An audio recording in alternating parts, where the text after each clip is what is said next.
Comprenons-nous comment la mort de Christ est intimement liée à l'Ancien et au Nouveau Testament. C'est seulement par la croix de Christ. Après l'incident du temple où la mère de Jésus a demandé comment il avait pu leur causer une telle inquiétude, Jésus a répondu: pourquoi me cherchez-vous? Ne savez-vous pas qu'il faut que je m'occupe des affaires de mon Père? Luc 2, 49. L'évangéliste Luc rapporte que Jésus grandissait en sagesse, en taille et en grâce devant Dieu et devant les hommes. Luc 2, 52. À ce stade de son expérience humaine, il avait donc encore besoin de grandir en sagesse. Il s'agit de son expérience humaine. Jésus n'a jamais cessé d'être Dieu, mais il a en partie limité sa divinité conformément à la volonté du Père pour suivre un processus de croissance physique, intellectuelle, sociale et spirituelle. Le Fils de Dieu s'est volontairement mis en position d'avoir besoin d'assimiler des connaissances humaines. D'un point de vue céleste, le Fils savait de toute éternité qui il était et ce pourquoi il allait lui falloir venir sur terre. D'un point de vue terrestre, Jésus, le Fils incarné, en a pris conscience à un moment donné de sa vie. Mais nous ne savons pas exactement quand.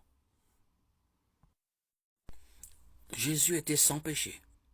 Et c'est pour cela que nous avons l'espérance de passer l'éternité au ciel. Si cela n'avait pas été le cas, il n'aurait pas pu mourir en sacrifice pour nos péchés. Par la désobéissance à Dieu d'Adam et d'Ève dans le jardin d'Éden, le péché est entré dans le monde. Genèse 3:6. Le péché a entraîné la mort, comme Dieu les en avait avertis. Genèse 2:17. Depuis, toute leur descendance née affectée d'une nature pécheresse. Romains 5:12-19. Si bien que nous sommes pécheurs dès l'instant de notre conception. Psaume 51:5. La Bible dit cependant clairement que Jésus-Christ a été tenté comme nous en toutes choses. Hébreux 4:15. Mais sans commettre de péché. 2 Corinthiens 5:21, 1 Jean 3:5. L'apôtre Pierre l'a dit clairement, lui qui n'a pas commis de péché et dans la bouche duquel on n'a pas trouvé de tromperie. 1 Pierre 2:22. Jésus-Christ, étant Dieu, ne pouvait même pas pécher. En plus de la barrière que la nature pécheresse que nous avons héritée de nos pères créée entre nous et notre Créateur, elle nous condamne aussi à la mort physique et éternelle. Car le salaire du péché, c'est la mort. Romains 6:23. Pour être réconciliés avec Dieu, nous avons besoin qu'il nous soit pardonné. Or, s'il n'y a pas de sang versé, il n'y a pas de pardon. Hébreux 9:22. Après la chute d'Adam et d'Ève dans le péché, Dieu les a revêtis d'habits en peau. Genèse 3:21. Pour cela, il a dû verser le sang d'un animal. Les nombreux sacrifices d'animaux qui ont suivi illustraient parfaitement le fait que le péché entraînait la mort, mais ne couvrait cependant les péchés que de manière temporaire et incomplète. Hébreux 10:4-11. Les sacrifices de l'Ancien Testament sont une préfiguration du sacrifice parfait de Jésus-Christ, une fois pour toutes.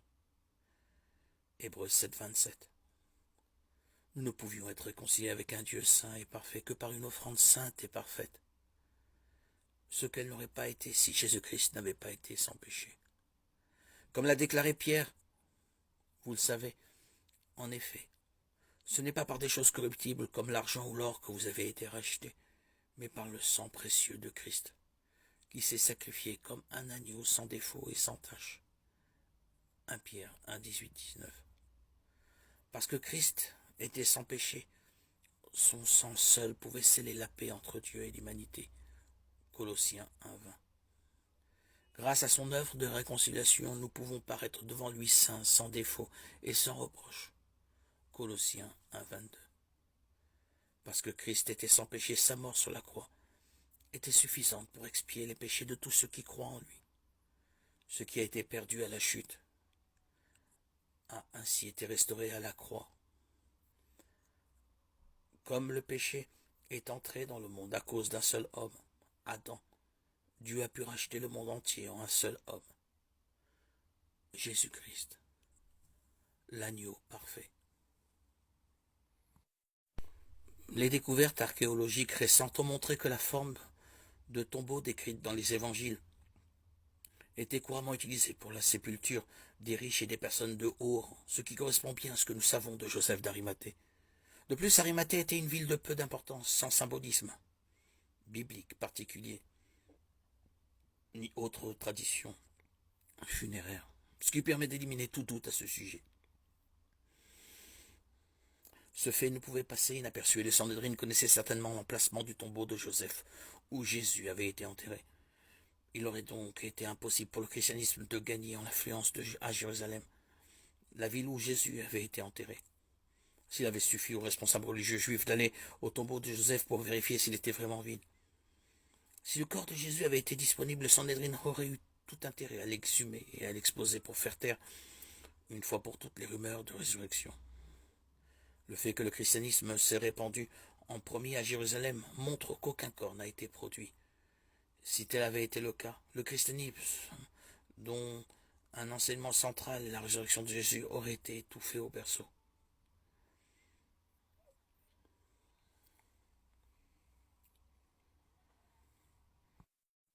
En réalité, Christ est ressuscité, précédant ainsi ceux qui sont morts.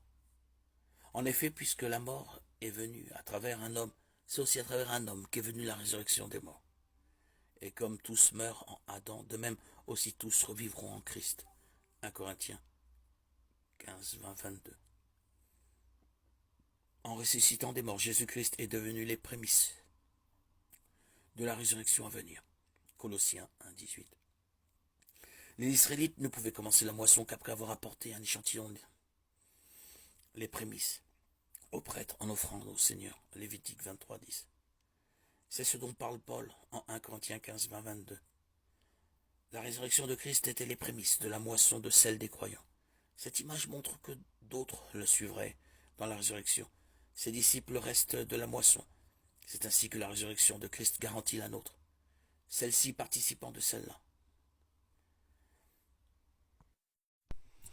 Jésus, qui est de condition divine, Philippiens 2, 6, est plein de grâce et de vérité, Jean 1, 14. Tout ce que Jésus a dit et enseigné était la vérité absolue. Tout ce qu'il faisait reflétait la vérité. Des gens comme Pilate seront toujours confus par la vérité, Jean 18, 38. Mais Jésus est venu témoigner de la vérité. Jésus est en fait la vérité elle-même, Jean 14, 6. Jésus ne peut pas mentir, parce que Dieu ne peut pas mentir. Quiconque appartient à la vérité connaît la voix de Jésus, Jean 18, 37. Dieu qui ne peut mentir est d'une pureté morale transcendante. Il veut aussi la pureté morale de ses enfants. Dieu ne peut pas mentir, et les disciples du Christ ne devraient pas mentir. C'est pourquoi renoncez au mensonge et que chacun de vous parle selon la vérité à son prochain, car nous sommes membres les uns des autres. Éphésiens 4, 25. Avec qui Dieu habite-t-il? Demande le psalmiste. La réponse en partie est que Dieu demeure avec l'un qui dit la vérité de tout son cœur. Psaume 15, 2. Puissions-nous aimer la vérité autant que Dieu.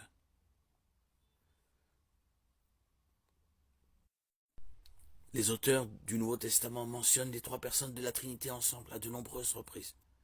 Par exemple dans Romains 1, 4, 15, 30, 2 Corinthiens 13, 14, Éphésiens 1, 13, 1 Thessaloniciens 1, 3, 6. Les premiers croyants savaient que le Père et le Fils avaient envoyé la troisième personne de la Trinité, le Saint-Esprit, un autre conseiller pour vivre dans nos cœurs.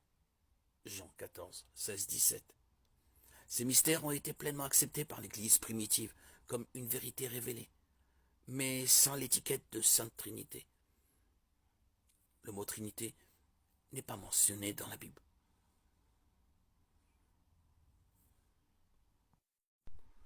Nous ne devons pas négliger la colère de Dieu qui découle de sa sainteté. Il a une juste colère contre le péché. Psaume 7, 11.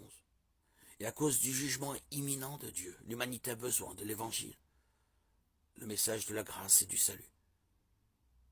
Il est également dans la nature de l'aimer, 1 Jean 4, 16. Et dans son amour pour le monde, il a envoyé son Fils unique, Jésus-Christ, pour nous racheter. Jean 3, 16. Rien de moins qu'un sacrifice parfait ne pouvait faire l'affaire. L'amour est plus qu'un attribut de Dieu.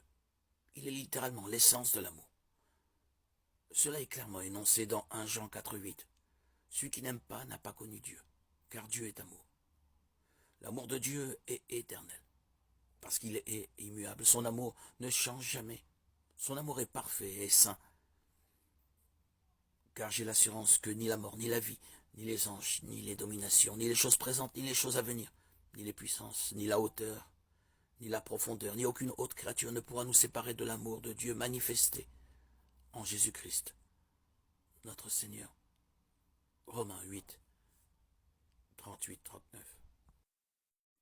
La Bible ne précise pas exactement le jour, ni même l'année où Jésus est né à Bethléem. Mais un examen attentif des détails historiques permet de réduire considérablement l'étendue des possibilités. Les détails de la naissance de Jésus se trouvent dans les évangiles Matthieu 2:1, qui nous dit que Jésus est né à l'époque du roi Hérode. On sait que celui-ci est né en 4 avant Jésus-Christ.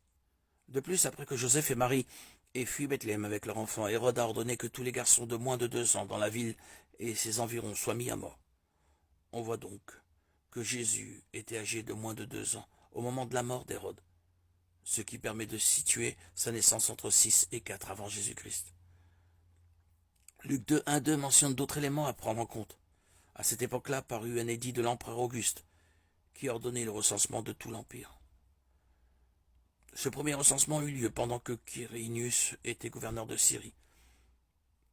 On sait que César Auguste a régné de 27 avant Jésus-Christ et 14 après Jésus-Christ. Quirinius était gouverneur de Syrie pendant la même période, et on a des traces d'un recensement incluant la Judée qui a eu lieu vers 6 avant Jésus-Christ. Certains exégètes ne sont pas certains qu'il s'agisse bien du recensement mentionné par Luc, mais il semble que ce soit le cas. On peut en déduire que Christ est probablement né à Bethléem, vers 6-5 avant sa venue physique. Luc rapporte d'autres détails qui nous intéressent. Jésus avait environ 30 ans lorsqu'il commença son ministère. Luc 3:23. Jésus a commencé son ministère à l'époque où Jean-Baptiste prêchait dans le désert. Celui-ci a commencé son ministère la 15e année du règne de l'empereur Tibère.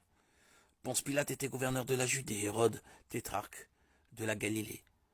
Son frère Philippe, tétrarque du territoire de l'Iturée, de la Traconite, Lysianas, tétrarque de l'Abilène, et Anne et Caïphe étaient grands prêtres. Luc 3:1-2. La seule période correspondant à tous ces éléments est 27-29 après Jésus-Christ.